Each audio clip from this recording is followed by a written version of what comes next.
Puji Tuhan, ambil catatan dan Alkitab. Seperti luar biasanya, kita belajar firman.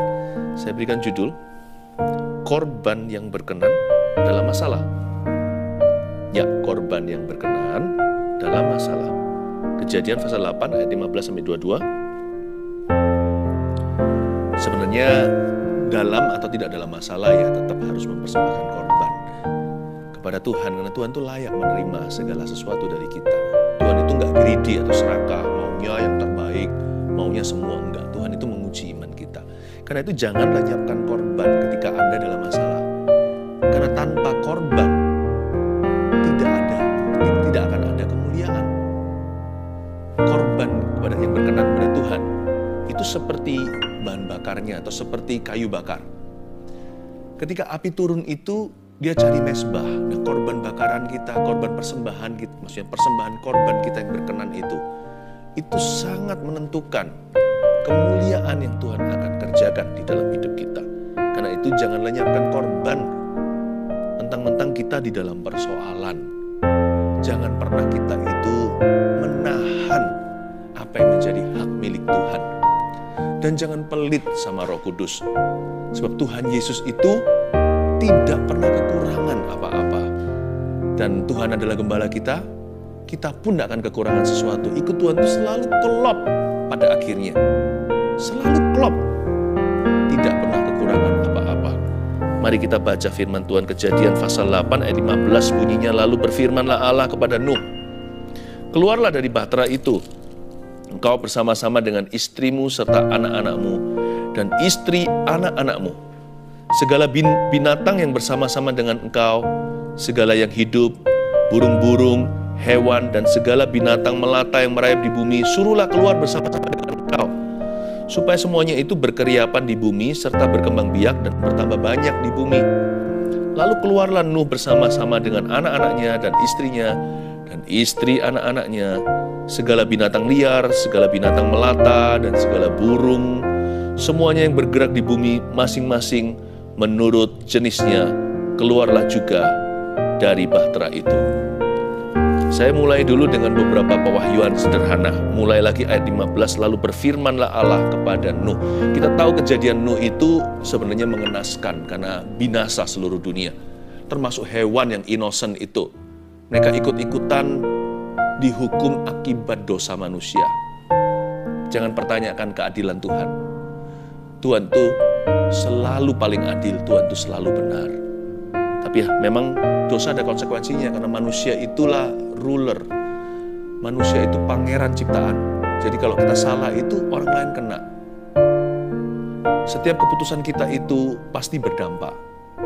Nah, singkat cerita, Nuh disuruh masuk ke bahtera. Umur 600 tahun baru terjadi air bah. Dia ingin bahtera itu ditertawakan oleh tetangga-tetangganya. Semua orang seluruh dunia menertawakan dia. Akhirnya dia masuk. Tuhan berfirman sama Nuh, masuklah ke bahtera itu, kamu dan istrimu, dan juga anak-anak serta menantu. Nah, setelah masuk ke dalam sana cukup lama sih. Setelah turun air hujan dan semua sumber-sumber air di tanah itu dibuka semuanya ternganga.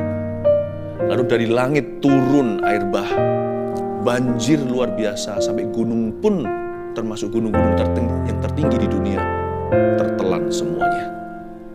Pada waktu itu mereka mengapung-apung di air, di atas air yang sudah membubung tinggi sampai ke langit selama lebih dari 100 hari, 150 tepatnya. Kemudian berfirmanlah Allah kepada Nuh. Ini firman yang ditunggu-tunggu oleh Nuh serta keluarganya. Dia sudah dapat firman pertama dan itu sudah digenapi, yaitu masuklah ke dalam bahtera. Dia tunggu-tunggu dan menanti-nanti kapan Tuhan bilang keluarlah. Apa enggak bosen tuh? Apa enggak dia merasa stres di dalam bahtera selama setahun penuh? Tahukah bahwa Nuh menunggu firman ini genap setahun.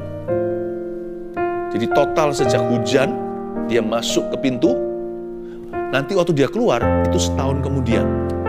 Seperti hari-hari ini di zaman-zaman pandemi. Kita dirumahkan. Orang-orang bertanya, ini sampai kapan? Firman yang seperti ini yang ditunggu-tunggu oleh dunia. ditunggu-tunggu oleh setiap kita. Kapan dia berlalu? Gak perlu pandemi, karena saya tahu ini akan ditonton sampai nanti Tuhan datang. Masalah setiap kita, kadang-kadang kita juga menunggu kapan problemaku berlalu. Kapan surut nih air bahku? Ini loh yang membuat sesak kami sekeluarga. Persoalan finansial atau persoalan rumah tangga. Kapan ini lewat? Kapan cawan ini akan lalu? Ini firman yang ditunggu-tunggu. Nantikan, Tuhan gak pernah melupakanmu. Cepat lambat, Tuhan pasti berfirman agar Anda keluar dari permasalahan Anda. Tapi selama Anda masih di dalam persoalan, persembahkan korban yang berkenan. Jangan sampai salah sama Tuhan ketika Anda dirudung oleh masalah. Firman yang ditunggu-tunggu dunia dan setiap kita, Nuh menunggu genap 1 tahun. Firman itu bunyinya, keluarlah dari bahtera itu. Wow, ini good news yang ditunggu-tunggu, atau kabar baik yang dinanti-nanti. Ayat 17, bukan hanya Nuh keluar bersama dengan istri dan anak-anaknya, ya, tetapi juga, lihat ayat 17, segala binatang yang bersama-sama dengan engkau, segala yang hidup. Jadi yang keluar bukan hanya keluarga manusia, binatang juga. Semua binatang yang bersama dengan Nuh. Mereka kan satu per atau satu pasang. Dan segala yang hidup yang berada di dalam bahtera itu keluar unharmed, keluar tidak kekurangan. Memang Nuh masih ada di dalam bahtera. Ceritanya, istilahnya seperti kita masih ada dalam masalah. Tapi jangan lupa, ketika kita masih ada di dalam permasalahan kita, Tuhan tetap pelihara loh. Karena itu count your blessing. Jangan hanya Anda hitung apa yang hilang. Jangan hanya Anda itu frustrasi apa yang belum Anda miliki. Hitung juga survivornya. Hitung juga apa yang bertahan. Apa yang masih ada di sisi Anda. Apa yang masih Anda miliki. Apa yang masih Anda punya. Hitung survivornya. Selama Nuh di dalam bahtera setahun penuh itu, tak satu hewan pun mati. No animal was sick. Tidak ada binatang yang jatuh sakit. Padahal ya, binatang semuanya itu kan pasti rapuh. Saya punya teman yang punya peternakan ayam. Ayam itu dikagetin aja, dah, langsung mati beberapa. Hewan itu hewan liar, di rimba. Lalu mereka peterbangan. Sekarang burung-burung itu apa nggak stres rontok bulunya? Bahtera segede-gede bahtera itu hanya kapal. Nggak mungkin menang size-nya terhadap alam semesta. Biasanya burung-burung itu terbang, burung merpati, burung gagak, burung-burung liar. Sekarang mereka hanya berapa kali berapa.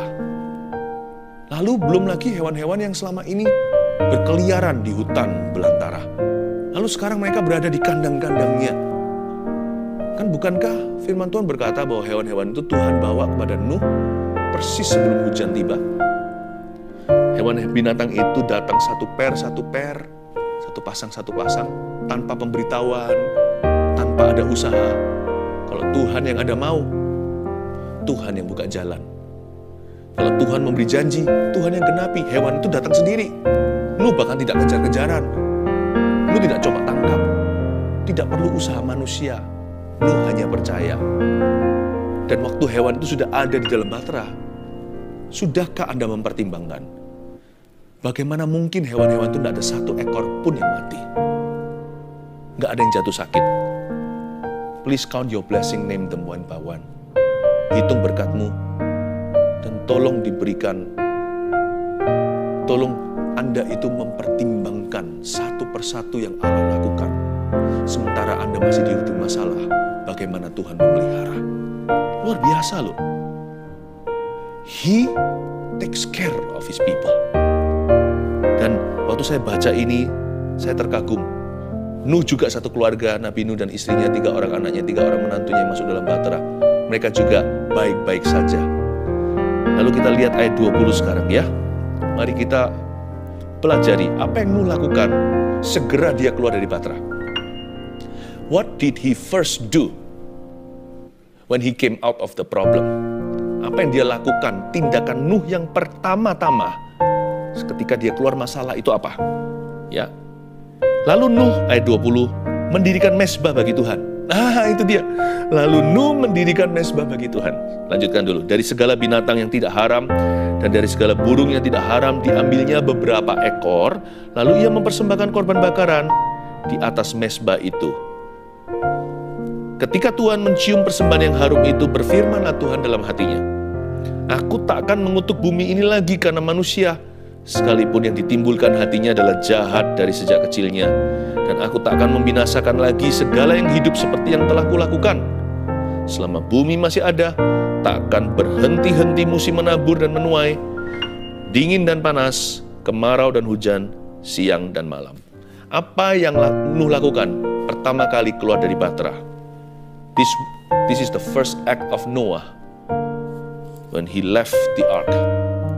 Lalu Nuh mendirikan mezbah bagi Tuhan.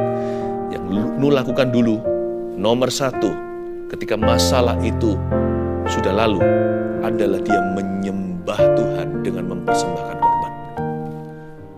Bayangkan, luar biasa ya. Biasanya 10 orang kusta itu pasti akan minoritas yang say thank you. Yang 9 langsung lari, happy ya, langsung berbuat yang dia mau. Aku dulu gak bisa begini, sekarang semua masalahku telah pergi, aku telah bebas. Langsung menikmati kehidupannya. Hanya satu yang tersungkur di kaki Tuhan dan berkata, Tuhan, terima kasih ya, aku tidak layak menerima pertolongan-Mu. Dan dari 10 orang kusta itu, satu yang kembali itu yang bukan Yahudi. Yang 9 itu adalah anak Abraham. Karena mereka punya a sense of entitlement. Mereka punya perasaan, aku memang berhak terima berkat Tuhan. Tapi satu ini merasa dirinya orang berdosa. Kenapa mendapatkan perlakuan baik dari Allah? Dia berkata, Tuhan, terima kasih ya. Nuh ini sepanjang berada di dalam masalah, dia menjaga hati yang penuh dengan gratitude. Dia menjaga hati yang penuh dengan terima kasih. Dan dia menjaga hubungannya dengan Tuhan. Hubungannya tiada lain dengan Tuhannya adalah kekaguman. Dan dia memelihara spirit demikian. Aku mengagumimu Tuhan. Aku mengagumi your wrath atau penghukumanmu. Aku mengagumi amarahmu. Tapi aku takut akan itu. Namun aku mengagumi lebih dari itu adalah kasih setiamu. Waktu dia lihat kanan kirinya, hewan bek-bek, bahkan yang macan, bahkan hewan yang buas sekalian. Dia melihat dan berkata, kau pelihara ciptaanmu. Ya Tuhan, sekalipun dalam marah engkau tidak pernah totalitas. Engkau selalu memikirkan masa depan kami. Tapi kalau engkau mengasihi, Tuhan itu brol-brolan. Tidak mikir dan menahan. Tidak pernah menghemat apa-apa. Kalau dia betul-betul mencurahkan kasihnya sama kita, bahkan dia berikan anaknya. Tapi kalau Tuhan marah, dia tahan diri seperlunya. Harusnya Nuh juga ikut binasa. Nuh juga orang berdosa, tapi Tuhan tidak hitung dosanya. Tuhan furi dia. Karena dia berusaha untuk mengenal hati Allah. Tuhan itu baik ya. Yang Nuh pertama lakukan ketika dia keluar dari permasalahannya, yaitu keluar dari Bahtera, adalah he gave God the best sacrifice. Sacrifice apa sih? Pengorbanan apa yang dia berikan? Kan cuma potong hewan. Itu sekarang juga ada kok. Tunggu dulu. Kita lihat hewan sisa dikit waktu itu. Kalau Anda mempersembahkan sesuatu sama Tuhan, kalau dari kelimpahan itu banyak orang bisa. Tapi kalau dari kekurangan, nah itu dia. Dari segala binatang ayat 20b yang tidak haram, dan dari burung segala burung yang tidak haram, diambilnya beberapa ekor. Bukankah sepasang-sepasang? Kadang-kadang kita kurang hati-hati baca firman. Seringkali kita asal-asalan. Kalau kita betul-betul seksama, makanya kalau baca Alkitab itu jangan sambil melakukan hal-hal lain. Menyendiri, renungkan, ada banyak detil-detil nggak hilang. Kalau Anda telusuri firman Tuhan, hewan-hewan itu datang sepasang, tapi Nuh memang mengambil dari binatang yang tidak haram dan burung yang tidak haram itu, diambil itu 7 of them. 7, bukan sepasang doang. Jadi ini adalah suatu persembahan korban yang sangat mahal. Nuh bayar harganya, karena akal sehat pasti berkata, simpan. jangan dipersembahkan. Karena kamu pasti akan butuh masing-masing itu nanti. Karena jumlahnya langka, setiap hewan hampir punah. Akal manusia Nuh pasti berkata, dihemat, jangan kasih ke Tuhan. Nanti kalau dari kasih, gue nggak punya. Jangan diberikan untuk persembahan atau untuk korban bakaran. Karena waktu nggak ada. Masa bisa aku worship, apalagi melayani? Saya ini nggak punya waktu. Komoditas paling mahal dalam hidupku adalah waktu. Mungkin profesi Anda menuntut Anda setiap waktu yang Anda miliki. Mana bisa aku berdoa? Kalau Anda mau memberi sesuatu kepada Tuhan, berikan yang mahal. I will not give that which cost me nothing, kata Daud ketika dia membeli tanah Arauna, di mana dia melihat malaikat Tuhan menghentikan tulah. Dia bangun mesbah, mau dikasih for free, dia nggak mau. Dia berkata, aku nggak mau mempersembahkan apa-apa kepada Tuhan kalau tidak aku bayar harganya. It was a costly sacrifice, itu adalah pengorbanan yang luar biasa, karena hanya ada sisa 7 dari masing-masing jenis yang tidak haram itu. Kalau dia persembahkan 1-2 aja, di sini dikatakan diambilnya beberapa ekor, nggak mungkin 1, 2, 3 ini. Itu sudah nggak ada lagi di atas muka bumi. Merpati sisa 7 ceritanya. Ambil 2, sisa 5 seluruh dunia. Makanya panda itu adalah hewan yang dilindungi. Jenis ikan tertentu. Ada beberapa macan yang sudah punah. Singa juga dijaga. Konservasi. Padahal jumlahnya seperti badak yang banyak diburu. Diburu untuk ininya. Itu kan dijaga luar biasa. Karena sisa hanya berapa ratus atau berapa ribu. Itu masih ratus dan ribu. Ini 7. Dipersembahkan untuk Tuhan. Jangan perhitungan sama Tuhan.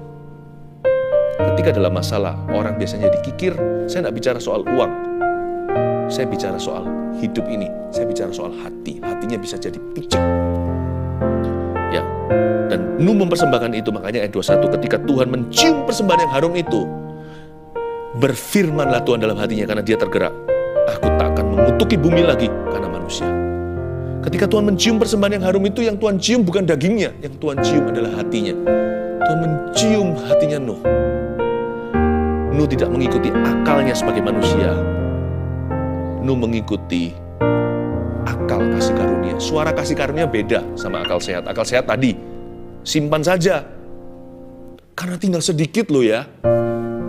Kalau kasih karunia bunyinya begini. Persembahkan, bukan spare them, but slay them. Korbankan. Karena Tuhan layak untuk menerimanya.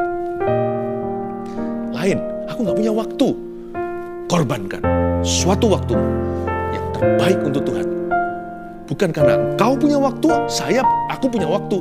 Tapi karena Tuhan layak menerima semua waktu kita. Tuhan patut mendapat yang terbaik dari kita. Because He is worthy. Itu yang Tuhan cium pada persembahan Nuh. Lalu Tuhan saking tergeraknya, begitu terharu, Tuhan berkata dalam firman-Nya yang tidak bisa ditarik kembali, aku tidak akan mengutuki bumi ini lagi. Karena manusia. Kita harus bersyukur, berterima kasih sama Nuh. Karena korban hari itu, semua manusia hari ini tidak akan lagi mati dengan cara air bah. Bisa saja ini ada ronda 2. Tapi hari ini kan tidak pernah global scale atau skala global. Ada hanyalah sana sini banjir, tsunami, bahkan sedih sekali kalau ada korban jiwa. Tapi nggak pernah seluruh bumi tenggelam karena air bah. Kita harus berterima kasih pada seorang yang hatinya itu generous sama Tuhan, yang hatinya itu murah hati, hatinya itu memberi, hatinya itu menyembah. Oh, we must be grateful not only to God, but to Noah. Kita harus bersyukur bukan hanya pada Tuhan, tentunya pertama dan segala-galanya, yang terutama adalah Tuhan Yesus Kristus, tapi juga harus berterima kasih sama Nuh juga.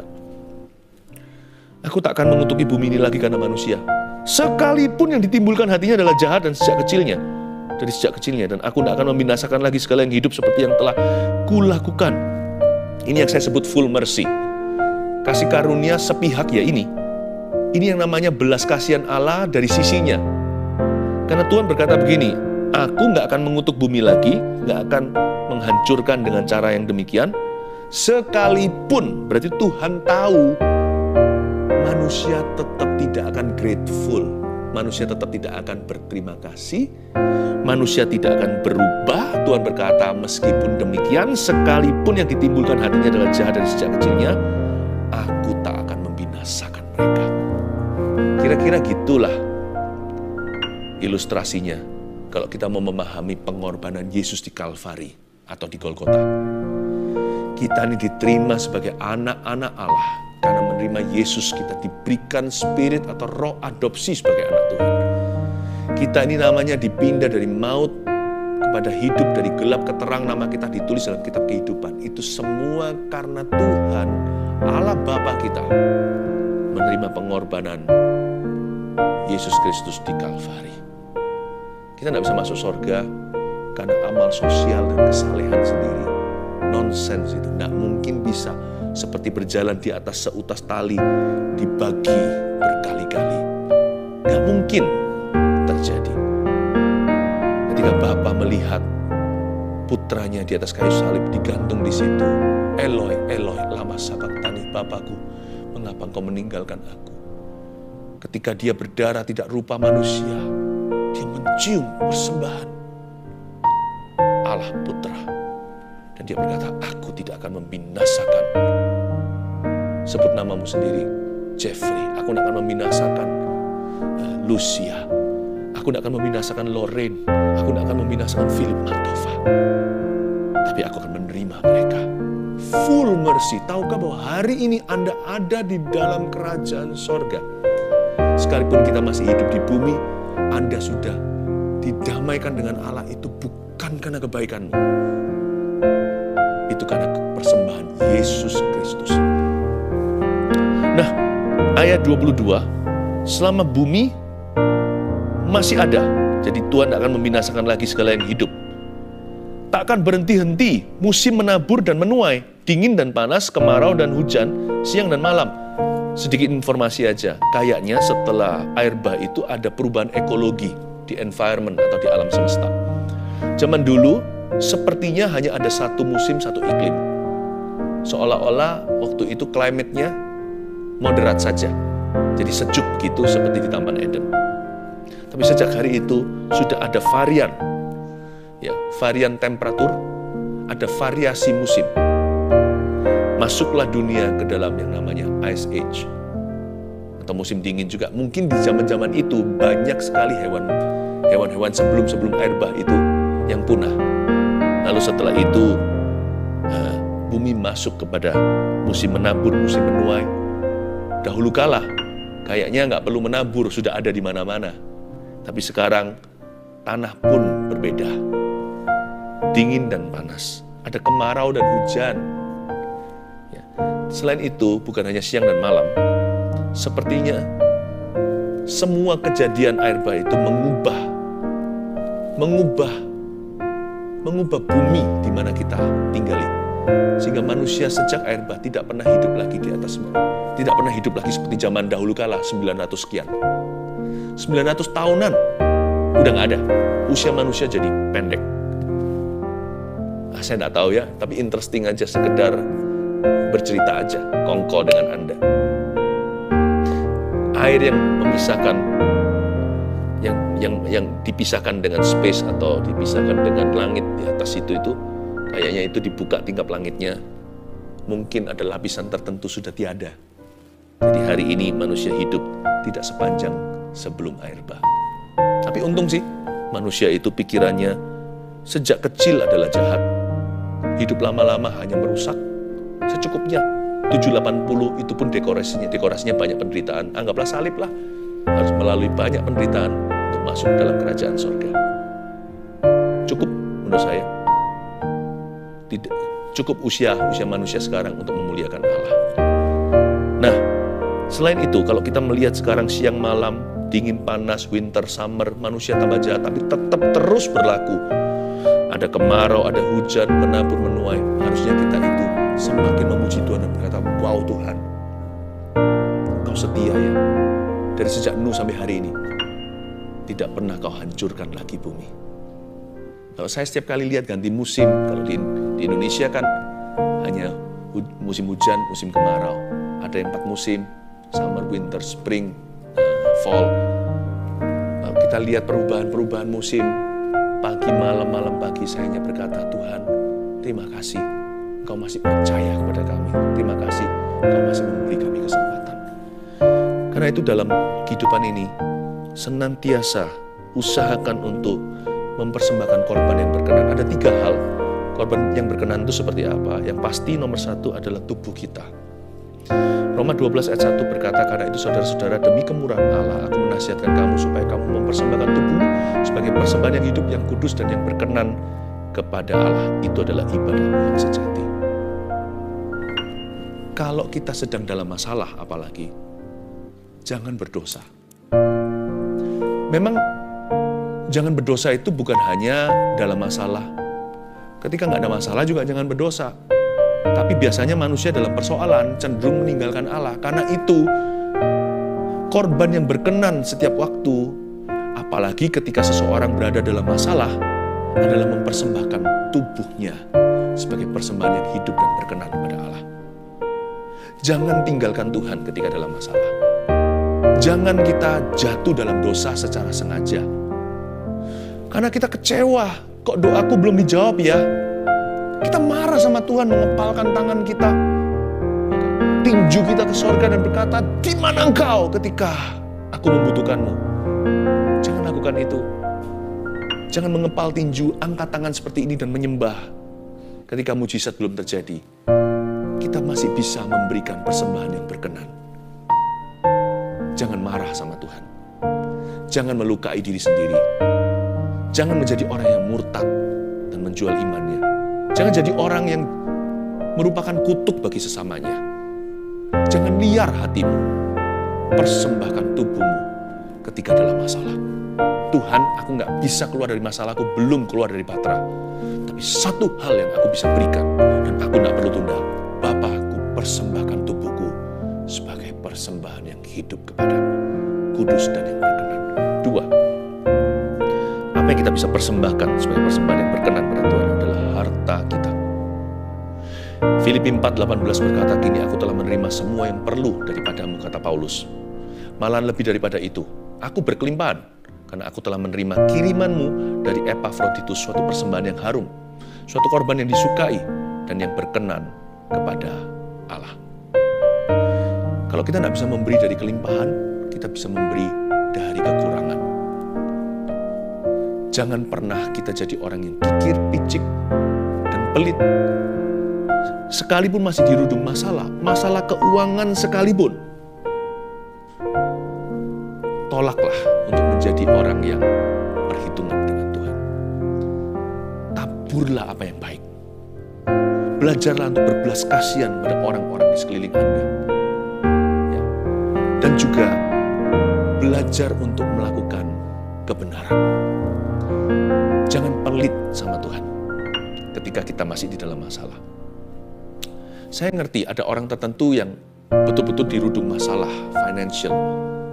Seperti itu gimana? Saya pernah ditanya oleh seorang jemaat dan berkata, Pastor Philip, apa yang harus kulakukan kalau aku masih punya hutang sekian?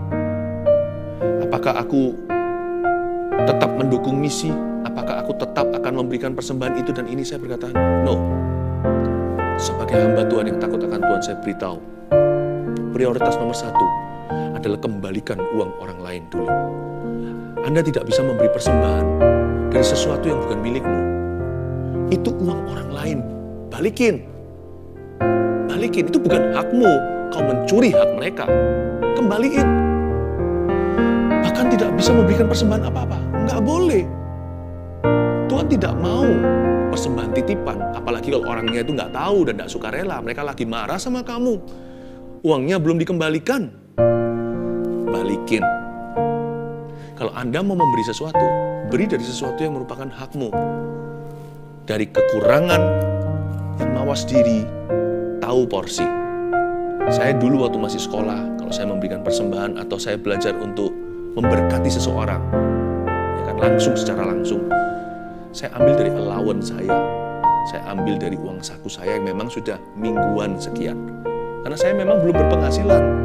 Saya nggak boleh ambil uangnya orang tua. Kebetulan waktu itu salah satu orang tua saya bukan orang Kristen. Sekarang puji Tuhan satu keluarga dalam Tuhan. Tapi jangan pernah jadi orang yang pelit sama Tuhan. Nggak ada korban, tidak ada kemuliaan. Lihat wanita yang datang janda atau seorang perempuan tua atau siapa itu saya nggak tahu, tapi wanita ini luar biasa di hati Yesus. Dia memberikan sepeser, 2 peser uang itu. Dia nggak punya segala sesuatu. Hanya itu yang dia miliki, tapi dia persembahkan pada Tuhan. Tuhan Yesus berkata, persembahan orang ini lebih besar. Jangan pernah pelit ketika dalam masalah. Karena tidak ada korban, tidak akan ada terobosan, tidak akan ada kemuliaan. Yang terakhir adalah pujian kita. Jangan mengeluh kalau dalam persoalan. Mengeluh dan menggerutu melulu, itu nggak akan membawamu jauh dalam rencana Allah. Malah menggagalkan perkara-perkara ilahi di dalam hidup ini. Pujian kita, korban syukur, itu kita bisa persembahkan sebagai sesuatu yang berkenan kepada Tuhan ketika kita masih berada di dalam permasalahan. Ibrani 13 ayat 15 bunyinya, sebab itu marilah kita oleh Dia senantiasa mempersembahkan korban syukur kepada Allah, yaitu ucapan bibir yang memuliakan namanya. Kita bisa mensyukuri, Tuhan, apapun yang terjadi dalam hidupku, seperti yang kita nyanyi tadi, ajarku berkata Tuhan Yesus baik, tetap ku berkata Tuhan itu baik. Syukurku naikkan padamu, sembahku berikan. Aku tidak punya apa-apa, hanya ini Tuhan persembahanku, korban pujian dari mulutku, sebab hanya itu yang kumiliki. Pakailah hidupku sebagai alat di tanganmu seumur hidupku. Coba bayangkan, Tuhan dengar gitu, masa nggak terharu? Tuhan berkata, nak, kamu sedang diuji dan kamu sedang lulus. Tunggu, nantikan, sebab aku tidak akan berlambat-lambat. Malaikat, perhitungkan iman orang ini seperti Abraham. Saya ulang sekali lagi, apa aja yang kita bisa persembahkan sebagai korban yang berkenan ketika kita berada dalam masalah? Nggak usah nunggu nanti keluar dari bahtera. Yang pertama, tubuh kita. Yang kedua, harta kita dari kelimpahan atau kekurangan. Yang ketiga, pujian kita. Jangan menggerutu, jangan mengeluh, jangan pelit sama Tuhan, dan jangan berdosa ketika Anda sedang berada dalam masalah.